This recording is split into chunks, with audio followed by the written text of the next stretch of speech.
ఆంధ్రప్రదేశ్ కూడా ప్రపంచ వేదికపై వెలుగులీనుతోంది.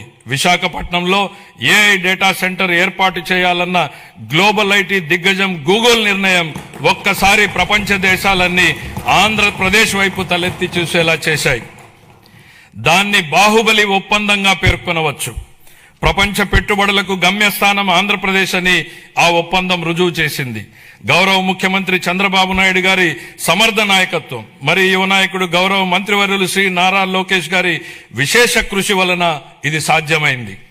ఇంతేకాదు, రాష్ట్రంలో పెట్టుబడులు వస్తున్నాయి, ప్రభుత్వంపై నమ్మకం పెరిగింది అంటే అది గౌరవ ముఖ్యమంత్రి గారి దార్శనికత పాలన మరియు గౌరవ ఉప ముఖ్యమంత్రి శ్రీ పవన్ కళ్యాణ్ గారి విశ్వసనీయ భాగస్వామ్యం వల్లనే సాధ్యమైంది.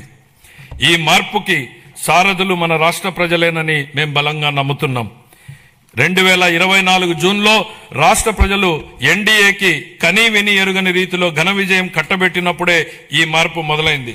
ప్రజలు మాకు వేసిన ప్రతి ఓటు వెనుక వారి ఉద్దేశం బలంగా స్పష్టమైంది. ప్రజలు వారితో పాటు వారి పిల్లలకు సురక్షితమైన బంగారు భవిష్యత్తు కోసమే ఎన్డీఏని అధికారంలోకి తెచ్చారు. గత ప్రభుత్వం పారిశ్రామికవేత్తల్ని, పెట్టుబడిదారుల్ని